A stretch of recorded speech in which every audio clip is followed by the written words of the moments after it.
Hello everyone, welcome in Kiran learners academy. दोस्तों, इस video में हम करेंगे आरआरबी ग्रुप डी के साइंस के प्रीवियस क्वेश्चन। ये क्वेश्चन पेपर पूछा गया था 6/9/2022 को थर्ड शिफ्ट में। जितने भी क्वेश्चन आए थे इस वीडियो में, इस पेपर में साइंस से, वो सारे कवर करेंगे। तो अभी स्टार्ट करते हैं ये वाला सेट। ठीक है, क्वेश्चन नंबर 1 है मैच द फॉलोइंग। ठीक है, इसको मैच करना है। देखो, कास्टिक सोडा का दोस्तों फॉर्मूला क्या होता है? इसे बोलते हैं सोडियम हाइड्रोक्साइड। ठीक है, साउंड से ही पहचानते हैं, सोडियम हाइड्रोक्साइड। हाइड्रोक्साइड मतलब कि OH। ठीक है, तो इसका मतलब कॉस्टिक सोडा का जो फॉर्मूला होगा वो होगा NaOH। क्या होगा? NaOH। तो पहले का क्या आएगा? C आएगा। उसके बाद बेकिंग सोडा। ठीक है, बेकिंग सोडा किसे बोलते हैं? सोडियम बाइकार्बोनेट को बोलते हैं। और इसका जो फॉर्मूला होता है बेकिंग सोडा का, ध्यान रखेंगे, क्या होता है? NaHCO3। NaHCO3। तो दूसरे का आएगा A. Washing soda sodium carbonate. ठीक है, बचा कौन सा? Na2CO3। ये क्या होता है? Washing soda. ठीक है, वॉशिंग सोडा का फॉर्मूला क्या होता है? इसे बोलते हैं सोडियम कार्बोनेट Na2CO3। तो कौन सा होगा? पहले का C, दूसरे का A, तीसरे का B। Option first is correct. ठीक है ना, option first is correct. Question number 2, the presence of the which of the following is a distinctive feature of the complex plants which has made their existence possible in the local environment। कहता है निम्नलिखित में से किसकी उपस्थिति जटिल पादपों का एक विशिष्ट गुण है जिसने स्थानीय वातावरण में उनके अस्तित्व को संभव बनाया है। ठीक है, ये कौन सा है दोस्तों? ये ध्यान रखेंगे आप, ये क्या है? इसे बोलते हैं vascular tissue. Option third is correct.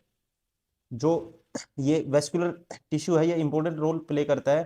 ठीक है, किसमें? Adaptation of complex plants to terrestrial environment. ठीक है, टेरेस्ट्रियल इन्वायरमेंट में। तो option third is correct. Question number 3, according to Ohm's law dash. ठीक है, ओम्स लॉ के अकॉर्डिंग डैश हैपेंस। ठीक है, क्या होता है ये आपको बताना है। ठीक है, ओम्स लॉ के नियम के अनुसार डैश होता है। तो क्या होता है दोस्तों ओम्स लॉ के अकॉर्डिंग? सबसे पहले पता होना चाहिए ओम्स लॉ क्या कहता है। ओम्स लॉ कहता है V=IR। मतलब कि जो करंट है वोल्टेज के डायरेक्टली प्रोपोर्शनल है। ठीक है, एट ए कांस्टेंट टेम्परेचर। तो इसमें ये कंडीशन कौन सी है? देखो, ये पहले ऑप्शन गलत दिए हुए हैं इंग्लिश में, हिंदी में देखो इसको ऑप्शन। तो V डायरेक्टली प्रोपोर्शनल होता है I के। ऑप्शन कौन सा होगा? Option first is correct. Question number 4, which of the following is a soft dehydrated naturally occurring mineral composed of the calcium sulphate dehydrate that is widely used for making ball boards use to cover walls and ceilings. कहते हैं इनमें से कौन सा calcium sulphate dehydrate से बना एक मृदु निर्जलित प्राकृतिक रूप से पाया जाने वाला खनिज है जिसका उपयोग व्यापक रूप से दीवारों और छतों को कवर करने के लिए प्रयुक्त वॉल बोर्ड के निर्माण में किया जाता है। ठीक है, तो इसका नाम क्या है दोस्तों? इसे बोलते हैं जिप्सम। क्या बोलते हैं? जिप्सम। फॉर्मूला क्या होता है इसका? केमिकल फॉर्मूला होता है CaSO4 2H2O। ठीक है, ऑप्शन कौन सा होगा? Second is correct, gypsum. Gypsum का यूज होता है ये सारा। Question number 5, element X has a total of 16 protons and total 16 neutron. It is related to. तो देखो, ध्यान रखेंगे, कोई भी एलिमेंट है जो एटॉमिक मास होता है उसका, वो होता है, ये होता है equal to sum of proton and sum of neutron. अब यहाँ प्रोटॉन भी 16 है, न्यूट्रॉन भी 16 है। तो दोस्तों, अगर आप किस में जाओगे, ध्यान रखेंगे, अगर आप जो थर्ड पीरियड में और 16th ग्रुप में जाओगे, ठीक है, तीसरे आवर्त में और 16वें समूह में जाओगे आप, जो सल्फर है, सल्फर में, ठीक है, सल्फर का जो एटॉमिक नंबर होता है कितना होता है? 16। और मास कितना होता है इसका? 32। तो सम ऑफ प्रोटॉन 16 होगा, प्रोटॉन भी 16 होंगे, न्यूट्रॉन भी कितने होंगे? 16 होंगे। ठीक है ना, तो मास क्या होता है? सम ऑफ प्रोटॉन प्लस न्यूट्रॉन। और जो सल्फर पाया जाता है, ये पाया जाता है third period and 16th group. Option 4 is correct. Question number 6, milk appears white in the background of white light because particle present in the milk is comparison to the wavelength of the different color present in the white light are dash and the all colors of the white light are scattered in dash amount। ये कहने का मतलब है जो milk है इसके जो background में अगर व्हाइट लाइट होगी, ठीक है, milk appears white in background of white light, जो इसके पार्टिकल इसमें प्रेजेंट होते हैं, तो ध्यान रखेंगे कंपैरिजन टू द वेवलेंथ। इनका क्या होता है, different colour present in the white light are, ये होते हैं लार्ज, ठीक है, जिसकी वजह से ये क्या दिखता है, वाइट दिखता है। और and all the colours of the white light are scattered in the equal amount, ठीक है, सारे के सारे क्या होंगे, कलर व्हाइट लाइट के क्या होंगे, इक्वल अमाउंट में स्कैटर होंगे, ठीक है, ऑप्शन फर्स्ट इज करेक्ट। और इसे कहते हैं रेले स्कैटरिंग, ठीक है, क्या बोलते हैं इसको, रेले स्कैटरिंग भी बोलते हैं। जब स्कैटर लाइट रिफ्लेक्ट होगी, इसकी जो वेवलेंथ होगी रिफ्लेक्ट होगी, इक्वली दिखेगी सबको, ठीक है ना, लाइट की जो वेवलेंथ होगी स्कैटर्ड होने के बाद इक्वली स्कैटर होगी, और जिसकी वजह से क्या होता है, हमें वाइट अपीयरेंस लगता है, मतलब वाइट प्रतीत होता है। तो ये इसका कारण है, ठीक है, इसमें क्या काम करती है, रेले स्कैटरिंग काम करती है। और जो इसके पार्टिकल होंगे, जो पार्टिकल होंगे, ठीक है, मिल्क में प्रेजेंट होंगे, वो क्या होते हैं, लार्ज होते हैं, उनकी जो मतलब जो दूसरी लाइट होगी उससे जो उसके पार्टिकल है उनका साइज बड़ा होता है, ठीक है, जिसकी वजह से ये काम, ये चीज़ होती है। इस चीज़ का ध्यान रखेंगे, option first is correct. Question number 7, A fuse works on the principle of, ठीक है, फ्यूज किस प्रिंसिपल या किस सिद्धांत पे काम करता है, ये आपको बताना है, ठीक है, ये काम करता है, ध्यान रखेंगे आप, heat produced by electric current, ठीक है ना, इस परसेंट इसका प्रिंसिपल का नाम क्या है, heating heating effect of electric current, ठीक है, इस पे काम करता है, heat produced by electric current, option second is correct. Question number 8, which of the enzymes break down starch into simple sugars, ठीक है, कहता है कौन से हैं जो एंजाइम्स ब्रेक डाउन हो जाते हैं, टूट जाते हैं starch into a simple sugar में, तो ये है, ध्यान रखेंगे आप, एंजाइम का नाम है अमाइलेज, ठीक है ना, ऑप्शन थर्ड इज करेक्ट।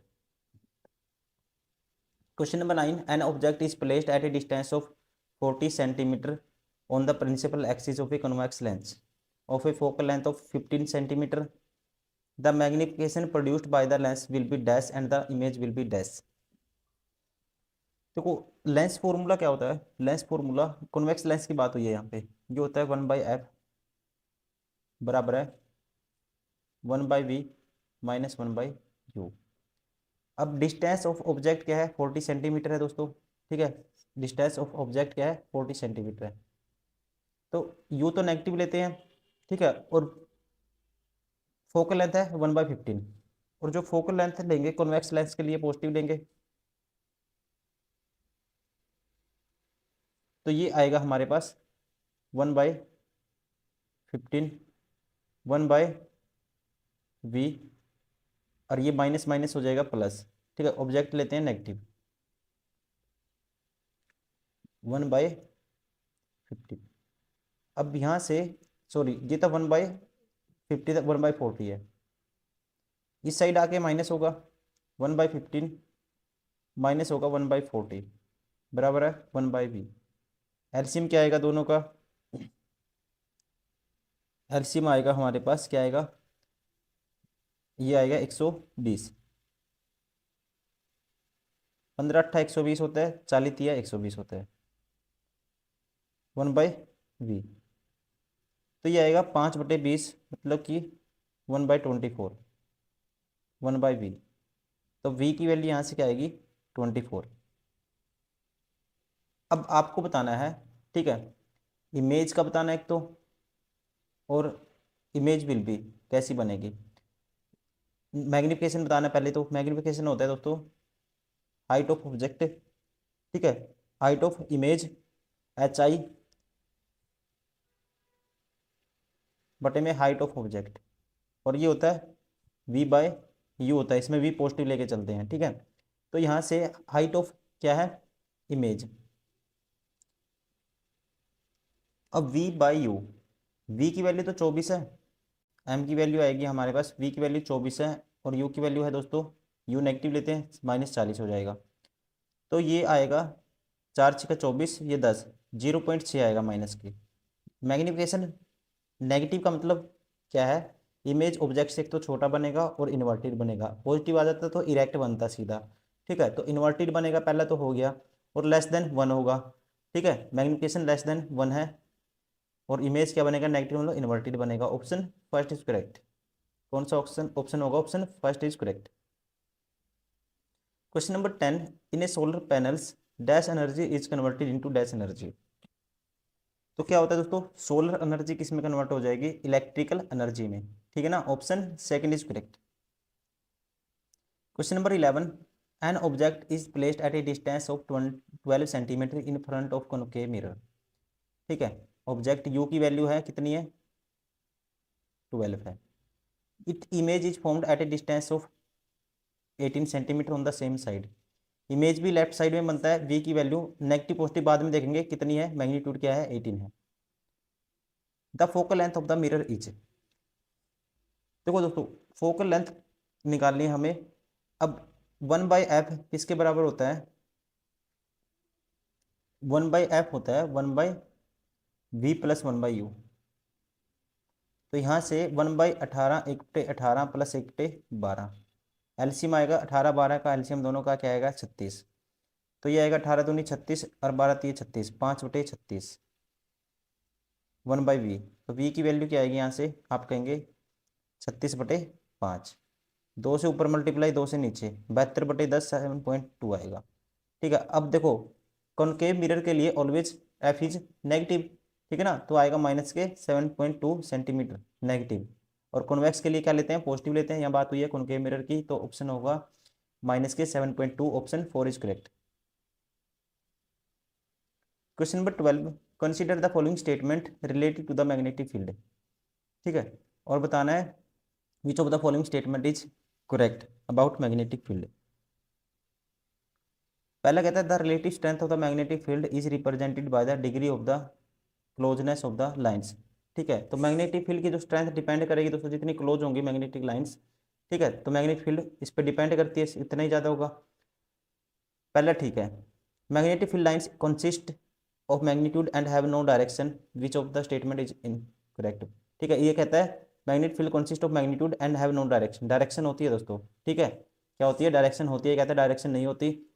तो क्या कहेंगे, दूसरा गलत है, ओनली वन ठीक है, इसलिए option first is correct.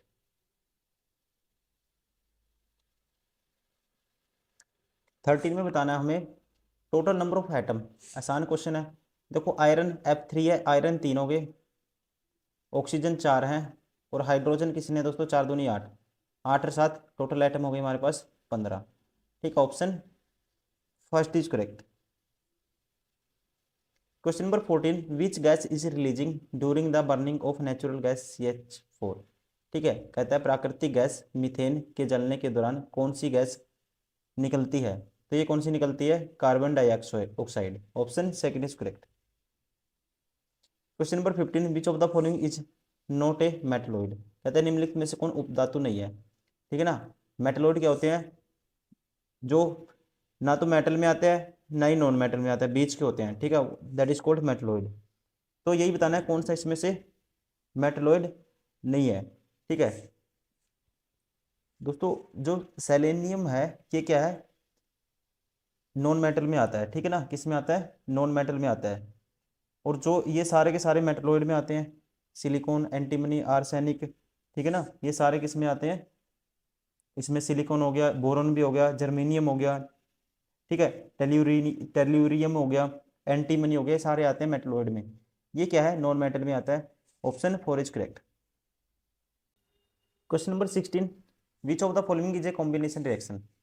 Combination reaction बताना है दोस्तों आपको। देखो कॉम्बिनेशन रिएक्शन वो होता है जिसमें क्या करेंगे, दो मिलके है ना, दो कंपाउंड, इसमें चौथा मिसिंग है, ठीक है, हिंदी में पढ़ो, ये 4 इक्वेशन है, जिसमें दो मिलके एक सिंगल कंपाउंड बनाएंगे, that is called combination reaction. अब एक कंपाउंड दो में ब्रेक होगा उसे बोलेंगे डिकम्पोजिशन रिएक्शन। ठीक है, और डिस्प्लेसमेंट रिएक्शन उसे बोलते हैं जिसमें एक रिएक्शन में एक कंपाउंड दूसरे के साथ क्या हो जाएगा, रिप्लेस हो जाएगा, डिस्प्लेस हो जाएगा दूसरे की जगह। ठीक है, और डबल डिस्प्लेसमेंट रिएक्शन वो होगी जिसमें आपस में आयन एक्सचेंज होने के बाद दो कंपाउंड मिलके दो नए कंपाउंड बनाएंगे। देखो मैं बताता हूँ, अब पहला किसका एग्जाम्पल है, इसमें एक ने दो बना दिए अलग अलग, ये है डिकम्पोजिशन का रिएक्शन, डिकम्पोजिशन रिएक्शन। ठीक है, ये कॉम्बिनेशन का एग्जाम्पल नहीं है, किसका, डिकम्पोजिशन का, अगर पूछता है।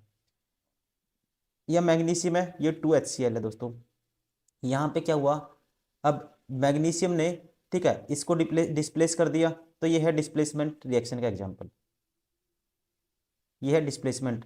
और इसमें 2 kBr में प्लस Bl2, इनमें क्या है आयन एक्सचेंज हो गए, KBr और आयोडीन की जगह आपस में आयन एक्सचेंज करके 2Ki बन गए 2 kBr की जगह। ठीक है, और यहाँ पे Bal2 की जगह BaBr, यहाँ आयन एक्सचेंज हुए हैं, पॉजिटिव एंड नेगेटिव आयन। तो ये है डबल डिस्प्लेसमेंट का रिएक्शन। ठीक है, हमें बताना है कॉम्बिनेशन का इसमें 4 नहीं दिया हुआ है, इसमें है। दो मिलके एक सिंगल कंपाउंड बनाते हैं, that is called combination reaction. तो कौन सा होगा, 4 है जिसमें ऑप्शन 1 है, इसलिए ऑप्शन 1 में 4 है, ऑप्शन फर्स्ट इज करेक्ट। ठीक है, राइट आंसर कौन सा होगा, ये वाला। Question number 17, what is the total number of electron present in the valence shell of carbon atom. Carbon का जो एटॉमिक नंबर होता है 6 होता है, पहले में 2 आएंगे, दूसरे में 4 आएंगे, तो कितने हैं valence shell of the carbon atom कितने हैं।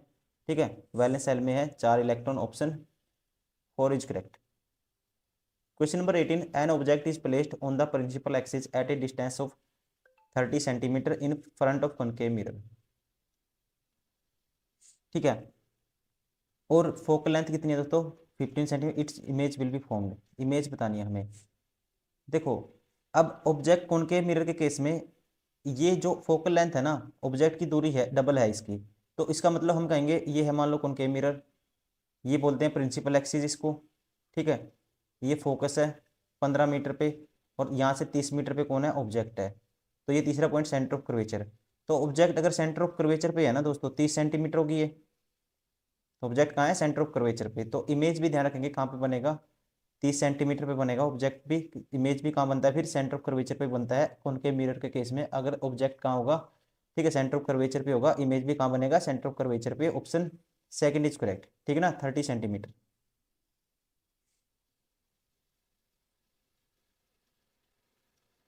Question number 19, which of the following is a non conventional sources of energy. कहते हैं निम्नलिखित में से कौन सा ऊर्जा का गैर पारंपरिक, ठीक है, स्रोत है। गैर पारंपरिक बताना है हमें, ठीक है ना, कौन सा, नॉन कन्वेंशनल। ये है मतलब कि जो हमें पारंपरिक तरीके से जो नेचुरली नहीं मिलता वो चीज। ठीक है, तो ये है जो सोलर एनर्जी है, और टाइडल एनर्जी है, बायो एनर्जी है, ये सारे किसके एग्जाम्पल है, वाइंड एनर्जी है, ये किसके है, नॉन कन्वेंशनल के एग्जाम्पल है। ठीक है, option 4 is correct. Question number 20, the buccal cavity is a part of dash human system. ठीक है, बकल कैविटी किसका पार्ट है दोस्तों, ये है डाइजेशन का, option 3 is correct. Question number 21, which of the following is considered has a medicinal plant.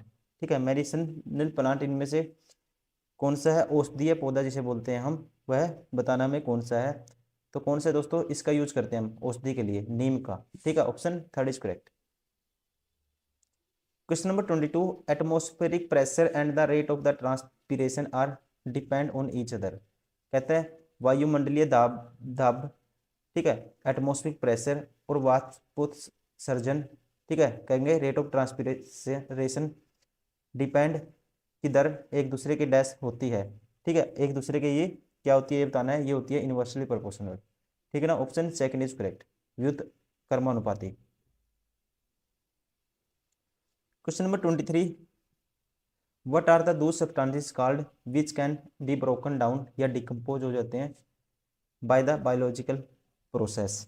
ठीक है, उसको क्या बोलते हैं दोस्तों, उसे बोलते हैं जो डिकम्पोज हो जाते हैं उसे बोला जाता है बायोडिग्रेडेबल सब्सटेंसेस। ठीक है, मतलब कि जैव निम्नीकरणीय पदार्थ। ठीक है, option 3 is correct. Question number 24, the magnetic field produced by the current carrying conductor is. ठीक है, कहता है किसी धारावाही चालक द्वारा उत्पन्न चुंबकीय क्षेत्र डैश होता है। ठीक है, ये क्या होता है, क्या होता है दोस्तों, concentric circle. Magnetic field produced by current carrying conductor is concentric circle होता है। ठीक है, ऐसे, ठीक है ना, ऑप्शन 4 इज करेक्ट।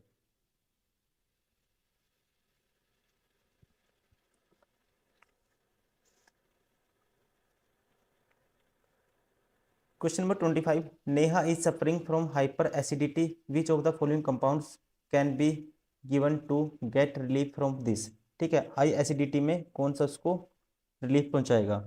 दोस्तों जो पेट पे है ना ज़्यादा, जैसे HCl हो जाता है, उसे बोलते हैं एसिडिटी ज़्यादा, ठीक है। और इसमें जो मिल्क ऑफ मैग्नीशिया है, ठीक है, जिसे बोलते हैं मैग्नीशियम हाइड्रोक्साइड MgOH2, ये क्या करता है, ये रिलीफ पहुंचाता है एसिडिटी से, ठीक है, क्योंकि बेसिक इन नेचर है।